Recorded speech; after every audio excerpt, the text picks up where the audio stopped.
नमस्कार, आप सभी का स्वागत है एनडीटीवी राजस्थान पर और मैं हूं आपके साथ शुभेंदु सिंह। भारत के विभिन्न हिस्सों में आवारा कुत्तों द्वारा लोगों पर हिंसक हमलों के मामले लगातार सामने आ रहे हैं। देश दुनिया में घट रही तमाम बड़ी घटनाओं के बीच ये खबरें अब हेडलाइन बनने लगी हैं, लेकिन लगता है कि जब तक ये खबरें हमारी चर्चाओं का केंद्र बन पाई तब तक इस समस्या ने विकराल रूप ले लिया। राजस्थान में दहशत का माहौल है। जिला अस्पतालों में एंटी रेबीज टीके की मांग बढ़ रही है और हमलों के शिकार होने वालों में बच्चे और बुजुर्ग सबसे ज्यादा प्रभावित हैं। कुत्तों ने बुजुर्गों को घसीटा, बच्चों को उनके परिवारों के सामने काटा। भय और दहशत का शिकार हुए मासूम बच्चों के चेहरों पर कुत्तों के काटे जाने से कई जगह गहरे घाव हो गए। राज्य के अलग अलग जिलों में नगर निगमों ने आवारा कुत्तों को पकड़ने और उनकी नसबंदी और टीकाकरण जैसे अभियान शुरू करने के दावे किए, लेकिन कोई ये नहीं बताता कि अभियान खत्म कब हुआ, क्योंकि जब तक मीडिया या कोर्ट की तरफ से सख्ती रहती है तब तक अभियान की बात होती है। उसके बाद कब वो अभियान बंद हो जाते हैं इसका किसी को भी नहीं पता। अजमेर में बीते कुछ दिनों में डॉग बाइट के 25 मामले सामने आए, यानी त्योहारी सीजन में कम से कम 25 परिवारों ने अपनों को कुत्तों के हमलों में घायल होते देखा। उस दर्द को सहा, उस पीड़ा के साथ ही त्योहार मनाया। बड़े निगमों में करोड़ों का बजट है। बरसात के दिनों में जलभराव से निपटारा नहीं मिलता, आम दिनों में सड़कों पर गड्ढे नहीं भरते और बार बार डॉग बाइट्स के हिंसक मामले सामने आने के बाद भी टीकाकरण अभियान पूरे नहीं होते, तो सवाल है कि जिलों में निगम कर क्या रहे हैं, काम क्या है फिर निगमों का। सवाल यह कि प्रदेश में जारी आवारा कुत्तों के जंगल राज में नगर निगमों का नाम बदलकर क्या जंगल निगम कर दिया जाए, क्योंकि नगरों का कोई नियम यहां लागू नहीं होता और बुरा लग सकता है, लेकिन यह सवाल आज सख्ती से पूछने की जरूरत है। चर्चा की शुरुआत हम करेंगे, लेकिन उससे पहले जरा अजमेर में त्योहारों पर हुई ताजा घटनाओं पर एक रिपोर्ट आपको दिखाते हैं।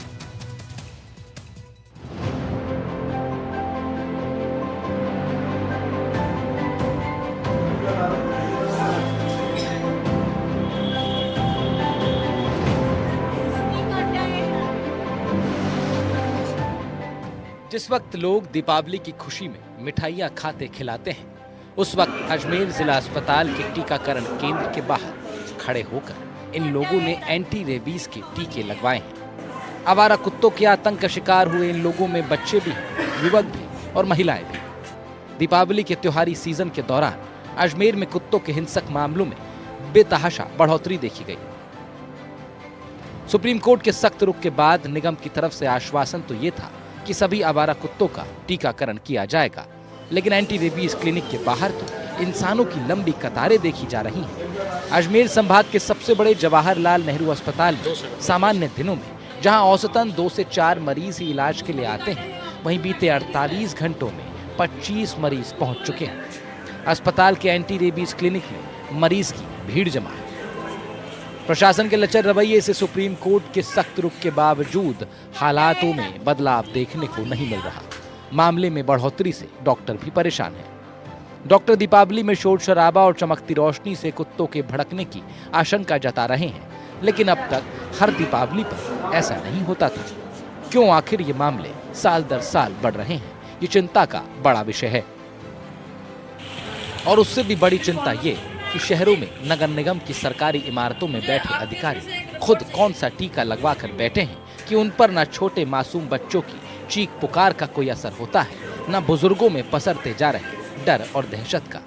सुप्रीम कोर्ट के सख्त रवैये के बावजूद प्रशासन का ढुलमुल रवैया जारी है और नगरों के अंदर कुत्तों के जंगल राज का भी। खुद ही सावधान रहिए और अपने बच्चों को भी सुरक्षित रखिए।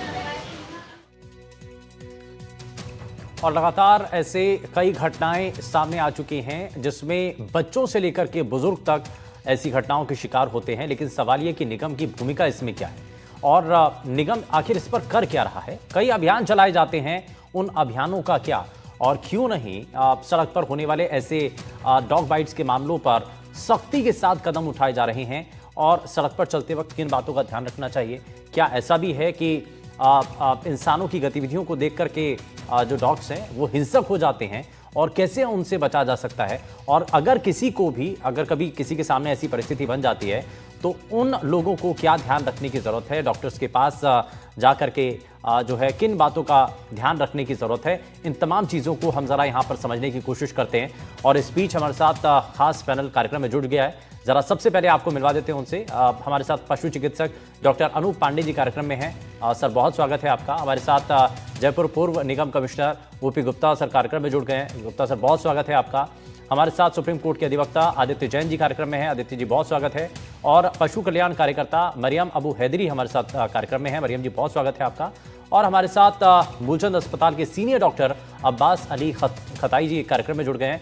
अब्बास जी बहुत स्वागत है आपका एनडीटीवी पर। और मैं इसमें सबसे पहले, क्योंकि ओपी सर मैं इसमें आपको ही जोड़ रहा हूँ, कई बार निगम के ऊपर क्योंकि बहुत बड़ी जिम्मेदारी है और सड़क पर होने वाले ऐसे डॉग बाइट के मामले ये किसी एक इलाके में नहीं, देश के अलग अलग हिस्सों में होते हैं।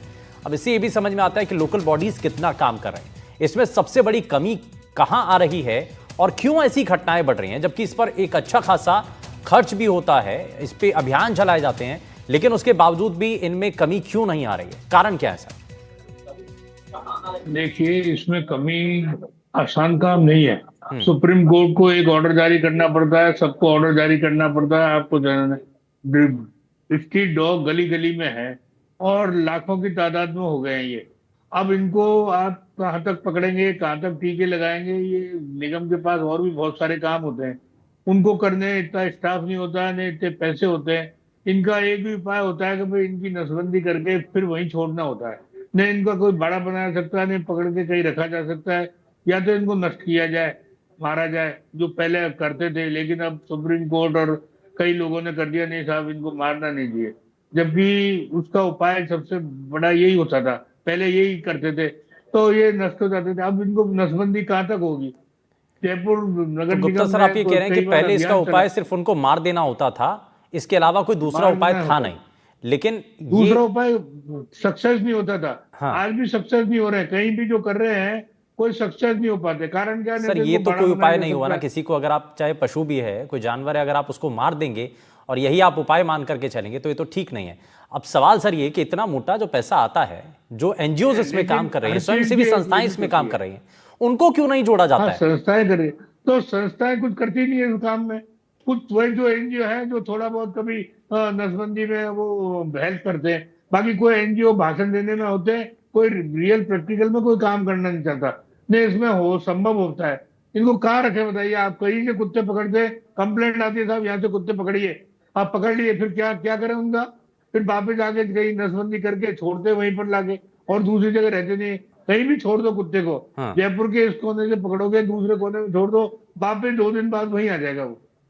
तो कुत्तों की नेचर अलग है बिल्कुल, और उनके लिए उपाय सुप्रीम कोर्ट वगैरह सब ने कर ली। सुप्रीम कोर्ट ने पहले क्या ऑर्डर किया, 2 दिन अच्छा, बाद ही कुछ फिर चीजें ऑर्डर सर चेंज थोड़ा करना सा पड़ा उसके बारे में उनको। बताइए, लोग भी जानना चाहते हैं और सभी लोगों के सामने ये बातें रखी गई हैं कि भाई निगम को जो है वो पैसा मिलता है, चाहे वो नसबंदी के लिए हो या दूसरे उनके टीकाकरण को लेकर के हो, ऐसा बजट मिलता है? बजट से ही होता है, कोई बजट ऐसा नहीं है। अभी इन दिनों में कोई कर दिया हो तो मेरे को पता नहीं, हमारे टाइम में तो कभी ऐसा कोई बजट नहीं मिलता था, उसी पैसे से करना होता है। एक लिमिटेशन होती है कि पशुपालन कुत्तों के लिए कितना बजट है, उसी बजट में काम करना होता है।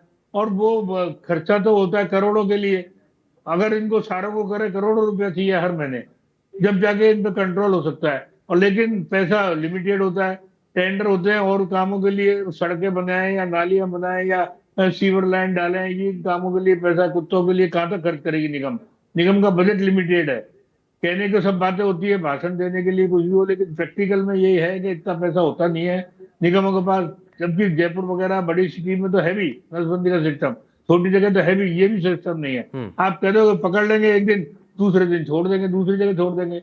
अच्छा, तो जैसे बड़े जो शहर हैं, ये जो बड़े शहर हैं सर, वहां पर इनको पकड़ने के लिए एनजीओ के जरिए काम किया जाता है, तो उनको फंड भी तो दिया जाता है, ये होता है कि नहीं होता? लेकिन बहुत नॉमिनल है वो बहुत नॉमिनल है। कितने एनजीओ कितने कुत्ते पकड़ते होंगे आप अनुमान लगाइए? कोई जयपुर में एक भी एनजीओ ऐसा नहीं है जो 100-200 कुत्ते पकड़ता हो रोज के। नहीं तो उनको फंड मत दीजिए फिर भाई, फ्री में तो नहीं कर रहे होंगे ना वो, उनको भी पैसा मिलता होगा। और ऊपर से मिलता है, निगम इतना फंड नहीं देता है। हाँ। निगम नहीं होता और संस्थाओं से लेते हैं फंड। तो ये हाँ, हमसे तो कहते हैं वेरीफाई कर दीजिए आप, खाली ये दे देखो साहब ने इतने कुत्ते मारे थे और इसका सर्टिफिकेट दे दो। सर्टिफिकेट के लिए आते हैं हमारे पास वो। आप ये कह रहे हैं कि जो भी कितने सही होते हैं, टीकाकरण के लिए नहीं, उनको मारने के लिए अब बकायदा निगम लिखता था? नहीं, मारने के लिए नहीं लिखता है निगम, तो यही कहता है इनका टीकाकरण करिए, इनकी नसबंदी करिए, जिससे कि ये दोबारा छोड़े। लेकिन वो कितने की नसबंदी करते थे, कितनों की नहीं करते ये तो पता नहीं होता, लेकिन वो आते थे सर्टिफिकेट देखिए सबने 500 अच्छा, कुत्तों का अभी कर तक दिया, निगम के पास कोई 5000 आंकड़ा कुत्तों का है कर कि दिया। जयपुर शहर की अगर बात कर लें, आप कह रहे हैं जयपुर शहर में तो फिर भी चल रहा है ना ये जी टीकाकरण का काम, तो एस्टिमेटेड कितने डॉग्स हैं, ऐसा कुछ आइडिया है? निगम के पास कोई आंकड़ा है? देखिए आज की तारीख का तो आंकड़ा नहीं है, क्योंकि ये तो टाइम टू टाइम, ये तो आप सोच सकते हैं जैसे पॉपुलेशन का नहीं है उसी तरह जब गणना हो जब आंकड़ा है, लेकिन होंगे 50,000 से ज्यादा तो कम से कम होंगे ही। अच्छा चलो, ये भी एस्टिमेट मेरा मान रहे हैं अनुमान है, 50,000। एग्जैक्ट नहीं कर। हाँ घरों में जो हाँ पालतू जो डॉग्स रखते हैं लोग, उसके लिए भी ना लाइसेंस हाँ, लेना पड़ता है, या मतलब बकायदा जानकारी होती है बिल्कुल निगम लेना को, पड़ता है, परमिशन लेनी होती है? कंपलसरी है लाइसेंस लेना। हाँ। लेकिन आपको बता दूं मैं, 5% लोग भी लाइसेंस नहीं लेते, हम्म। तो उनके खिलाफ क्योंकि निगम नहीं कभी तो कार्रवाई निगम की के है पास निगम भी ने?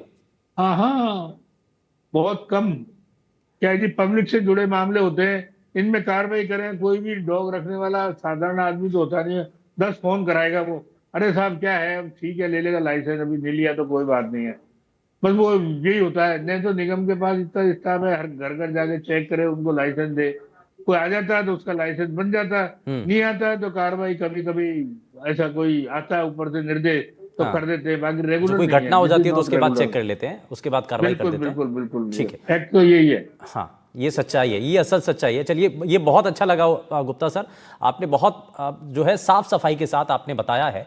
मैं इसमें मरियम जी को इसमें ज़रा जोड़ लेता हूँ, बाकी मेहमान भी हैं हमारे साथ, उनके पास भी आऊँगा।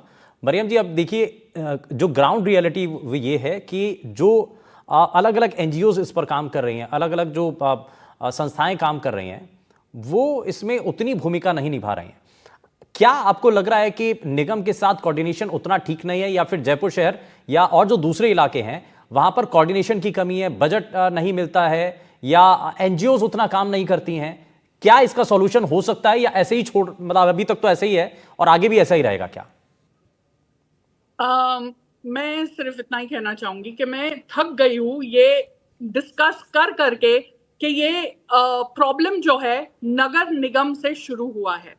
ठीक है, नगर निगम को अगर बजट नहीं मिल रहा है, जैसे गुप्ता जी ने बताया कि बहुत नॉमिनल अमाउंट है, तो राजस्थान गवर्नमेंट ये बजट क्यों नहीं तय करती है कि ये बजट नसबंदी के लिए और वैक्सीनेशन के लिए और अवेयरनेस के लिए ये बजट दिया जाए।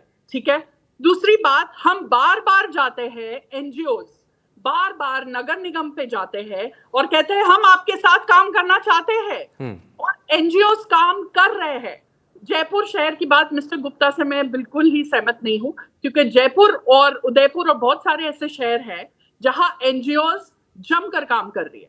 एनजीओज के पास बजट नहीं होता है, वो फिर भी फंड रेज करके अपना खुद का पैसा डाल के वो नसबंदी खुद अपने आप ही कर रही है, क्योंकि नगर निगम हमारे साथ काम नहीं करना चाह रही।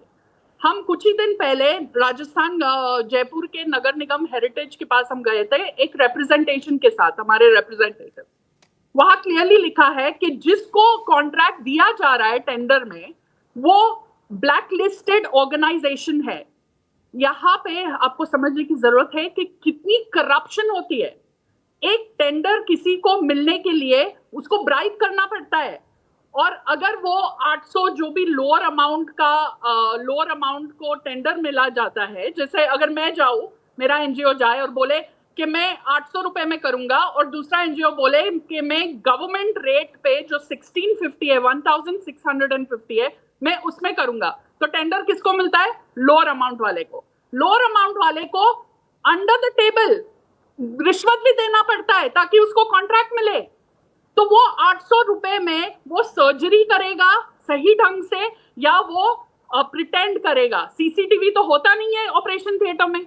अभी मिस्टर रवि जैन जो है डीएलबी के जो सेक्रेटरी है, उन्होंने हाल ही बहुत एक महीने पहले एक डायरेक्टिव, बहुत अच्छा डायरेक्टिव इशू किया है राजस्थान गवर्नमेंट की तरफ से।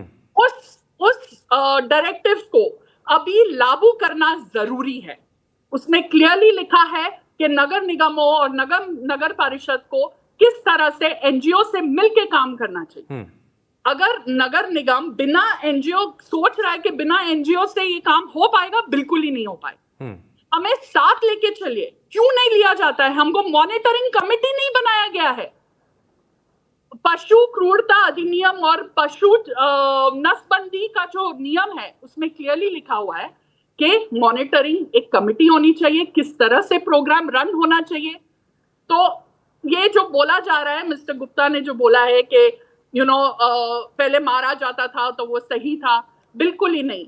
कुछ सोच समझ के साइंटिफिकली वर्ल्ड हेल्थ ऑर्गेनाइजेशन ने दुनिया भर में ये कहा है कि नसबंदी ही एकमात्र तरीका है डॉग्स को नहीं, लेकिन कंट्रोल गुप्ता सर तो कह रहे हैं कि पहले तो अलग ही प्रथा चल रही थी, वहां पहले समस्या को जड़ से खत्म कर दो। समस्या को मार के डॉग को जड़ से खत्म नहीं होता है। अगर आप देखो चेन्नई साउथ में डॉग्स को पहले मारा जाता था, ठीक है, कोई पॉपुलेशन कम नहीं हुई। फिर ब्लू क्रॉस ऑफ इंडिया ने बहुत अच्छी तरीके से वर्ल्ड हेल्थ ऑर्गेनाइजेशन का प्रोग्राम जारी किया जो है नसबंदी। अब आप चेन्नई में लेकिन गुप्ता सर कह रहे हैं कि तो बड़ा कारगर था।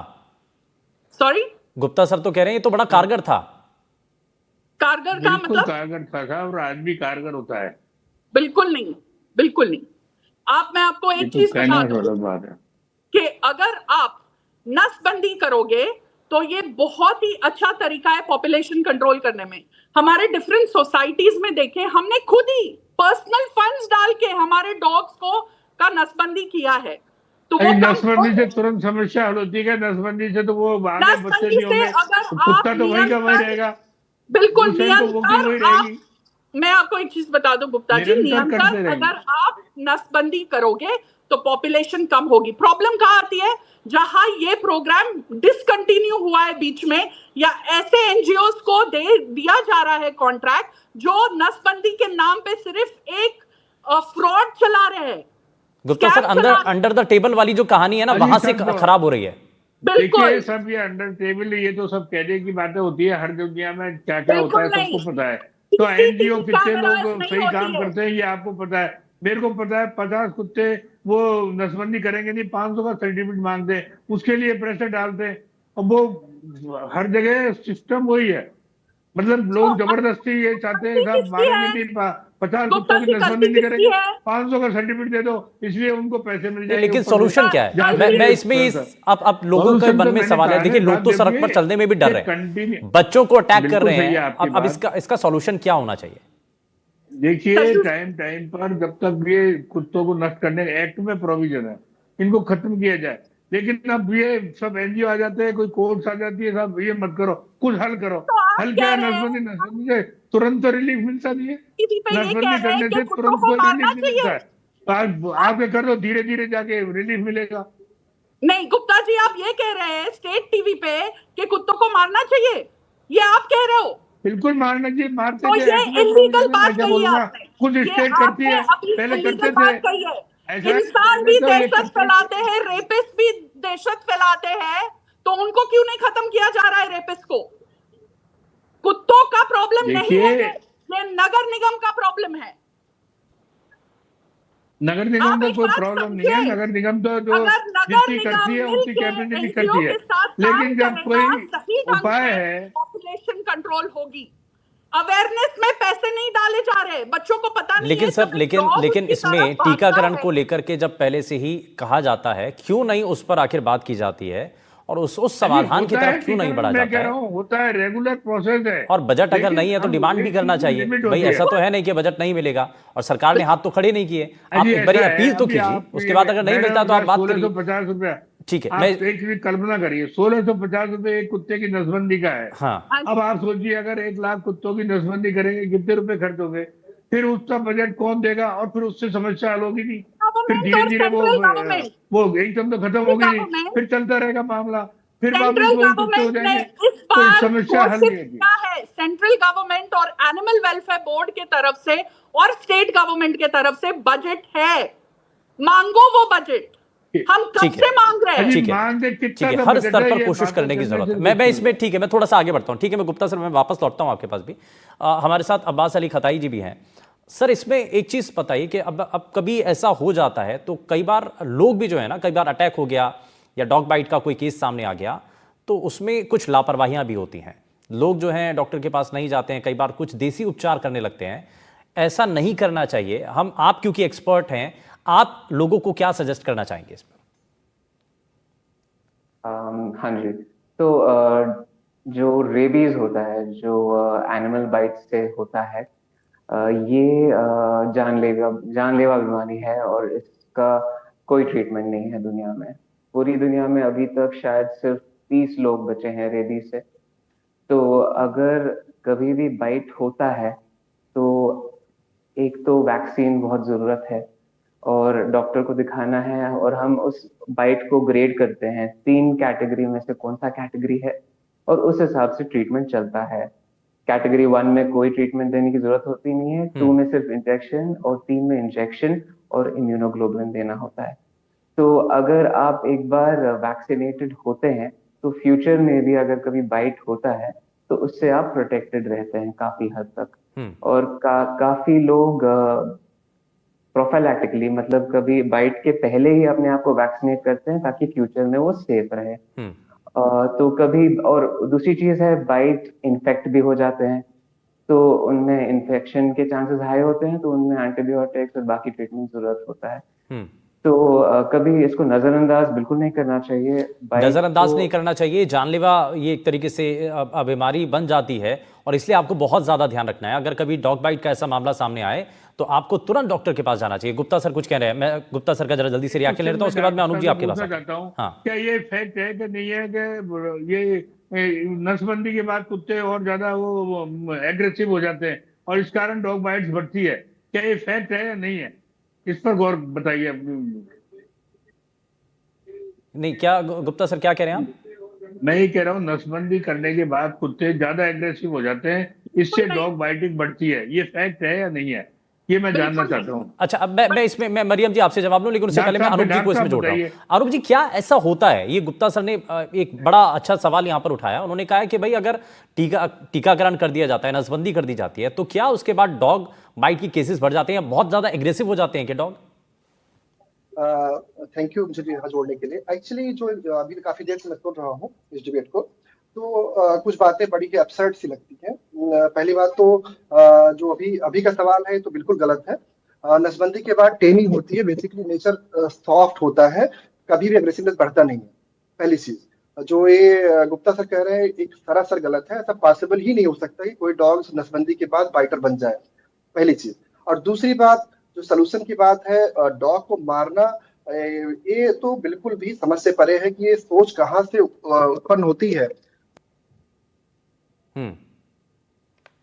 ठीक है, तो यानी कि ये गुप्ता सर आपने सुना, ये डॉक्टर साहब हैं, ये पशु चिकित्सक हैं। डॉक्टर साहब कह रहे हैं, लेकिन दूसरे डॉक्टर्स ने ही मेरे को बताया था, तो मैं इसलिए कंफर्म करना चाहता था कि भाई ये फैक्ट है या नहीं है। मैंने ये नहीं बोला कि ये मेरी ओपिनियन है, या मैं कंफर्म करना चाहता था कि जो डॉक्टर्स ने मेरे को बोला था कि वो एग्रेसिव हो जाते हैं। मेरे पास ही डॉक्टर थे जो नगर निगम में थे, जब पशुपालन विभाग के डॉक्टर थे, वो कहते इससे ज्यादा एग्रेसिव हो जाते हैं। उन्होंने बताया था, इसलिए मैं कंफर्म करना चाहता था इनसे। ठीक है, लेकिन ऐसा नहीं है, और अब इसके हमें रास्ते खोजने हैं कि हम ऐसी घटनाओं को कैसे रोक सकते हैं। मैं इसमें जरा अमनदीप चौधरी जी भी हमारे साथ हैं लगातार कार्यक्रम में। अमनदीप जी, अब इसमें अगर कोई ऐसा डॉग बाइट का केस कोई सामने आता है, कई बार देखा जाता है सोसाइटी के अंदर ही किसी का पालतू पेट है वहां पर, वो अगर डॉग बाइट कर लेता है, तो क्या ऐसा लीगली एक्शन लिया जा सकता है किसी के खिलाफ अगर ऐसा होता है तो? नमस्कार शुभेंदु जी। देखिए, honourable supreme court of India ने अगस्त 2025 के अंदर ये क्लियरली कहा कि जितने भी स्ट्रे डॉग्स हैं उनका पकड़ के आप वैक्सीनेशन कीजिए, उनका टीकाकरण कीजिए। Honourable supreme court of India ने नहीं कहा कि आप मार ही दीजिए कुत्तों को।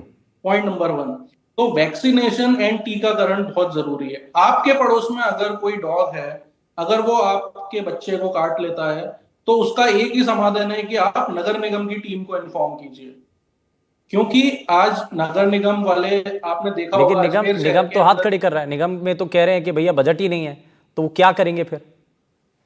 तो फिर इंसान, जब ऑनरेबल सुप्रीम कोर्ट ये कह रहा है कि आपको ये चीज करनी है, तो कौन उतरेगा फिर? या तो मैं और आप उतरे हैं। मैं अपनी प्रैक्टिस छोड़ के, अपनी एंकरिंग छोड़ के आज आ जाइए फील्ड में, तो ये इररिलेवेंट। जो पावर है इसकी, आज अजमेर शहर के अंदर गायों को भी, अगर काउस भी अगर घूम रही हैं, तो उनको भी उठाने के लिए एक गाड़ी है।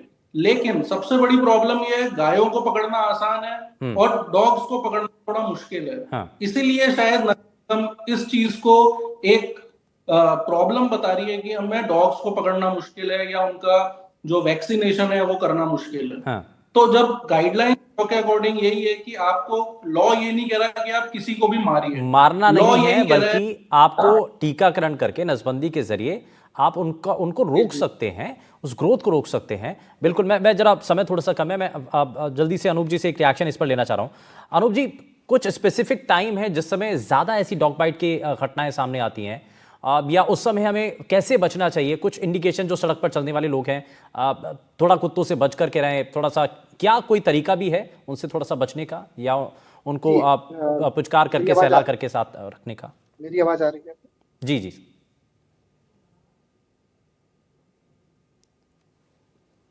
चलिए, अनूप जी से शायद संपर्क टूट गया है, लेकिन इसमें मैं जल्दी से जरा जोड़ लेता हूं। मरियम जी भी है। मरियम जी, फाइनल कमेंट इस पर, कैसे आपको लगता है कि इसका समाधान निकलना चाहिए और क्या करने की अब जरूरत है? मैं यही कहूंगी कि अवेयरनेस क्रिएट करना बहुत ही जरूरी है। हाँ।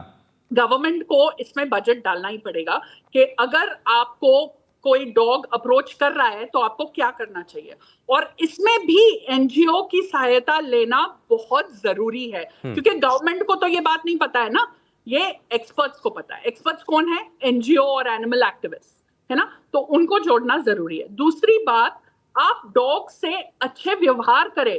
ये जो फटाके फोड़े गए पूरे टाइम पे दिवाली पे, ये पहले कभी ऐसा नहीं होता था। आप जयपुर शहर में देखो, ब्रीथ करना ही, हवा ही बहुत खराब हो चुका है ना। तो ये डॉग्स डर के मारे ये अटैक करेंगे या ये क्रोधित होंगे, क्योंकि उनके पास कोई और जरिया नहीं है। तो अगर आप आपके आसपास के डॉग्स को अच्छे तरीके से रखेंगे, उनकी देखभाल करेंगे, तो वो नहीं काटते। हमें क्यों नहीं काटते? वो हमारे बच्चों को, हमारे नीसेस और नेफ्यूज को क्यों नहीं काटते? हमारे पास भी बच्चे हैं ना, ऐसा नहीं है कि हमारे पास नहीं है। तो हमारे बच्चों को जब नहीं काटते, तो ये दूसरे बच्चों को क्यों काट रहे? ये हमको स्कूल्स में जाके एक अवेयरनेस, ठीक है, लेकिन ये एक अवेयरनेस की जरूरत है। एक तो पहला ध्यान रखना है, अवेयरनेस हमें जरूर बना करके रखनी है। हमला नहीं करना है। अगर आप कुछ आप कुत्तों के सामने अगर कुछ करेंगे तो वहां से रिएक्शन जरूर मिलेगा, इस बात का आपको ध्यान रखना है। लेकिन अब्बास जी को जरा जल्दी से इसमें मैं जोड़ रहा हूं। अब्बास जी, अगर कोई ऐसी कभी घटना होती है तो तुरंत डॉक्टर के पास जाएं, ये एक सलाह आप जरूर दर्शकों तक पहुंचाइए। हाँ जी, बिल्कुल। अभी कभी भी अगर डॉग बाइट होता है या आपको कोई भी डाउट है, सिर्फ ये बाइट नहीं है, अगर लिक्स भी, अगर स्किन पे कोई चोट है और उस पे लिक हुआ है, वो भी उसको भी वैक्सीन की जरूरत बिल्कुल है। तो इमीडिएटली डॉक्टर के पास आना है। इसमें मैं एक और पॉइंट बोलना चाहूंगा कि डॉग्स को मारना सोल्यूशन नहीं है। जो डॉग्स, उनको स्टेरिलाइज करे, उनको वैक्सीन करे, क्योंकि जो वैक्सीनेटेड डॉग्स हैं, अगर आप उनको मारेंगे, उस पूल में अनवैक्सीनेटेड डॉग्स आएंगे जो रेबीज है। मारना कोई समाधान नहीं है, बल्कि उनकी ग्रोथ को रोकने के लिए आपको जो नियम के तहत कहा गया है वो आपको करना है। अमनदीप जी, अब इसमें एक चीज ये भी है कि भाई कानूनी रूप से आपको आगे बढ़ना चाहिए। निगम अगर कह रहा है तो सबसे पहले निगम के पास ही जाना है और जिम्मेदारी निगम को निभानी पड़ेगी। देखिए, बिल्कुल सही कहा आपने कि जवाबदेही जरूरी है। आज अगर राजस्थान के अंदर ये मामले बढ़े हैं तो उसकी जवाबदेही किसको देनी है? अगर अजमेर के अंदर बढ़े हैं तो अजमेर की जो नगर निगम है, आपको कोई ना कोई प्रॉब्लम क्या आ रही है वो बतानी पड़ेगी और उसका सॉल्यूशन क्या है। अल्टीमेटली आज अगर आप लोग ये काम नहीं करेंगे तो फिर क्या, लोग अगर उनको जबरदस्ती मारेंगे तो फिर प्रॉब्लम और बड़ी होती जाएगी। तो जवाबदेही तो है वो, अगर अजमेर शहर के अंदर है तो वो नगर निगम की है, आप उससे बच नहीं सकते हैं। निगम को अपनी जिम्मेदारी समझनी होगी और लोगों को अवेयर रहना होगा, तभी ऐसे केसेस कम हो पाएंगे। खैर, बहुत शुक्रिया सभी खास मेहमानों का कार्यक्रम में शामिल होने के लिए, अपना कीमती समय देने के लिए, और बड़ी सार्थक चर्चा रही है। लेकिन स्ट्रीट डॉग से आपको कैसे अपने आप को भी बचाना है और किन बातों का ध्यान रखना है, यहाँ पर आज हमने चर्चा की है। रुकने एक छोटे से ब्रेक के लिए आपका ही मत जाएगा। बने रहिए एनडीटीवी राजस्थान के साथ। नमस्कार।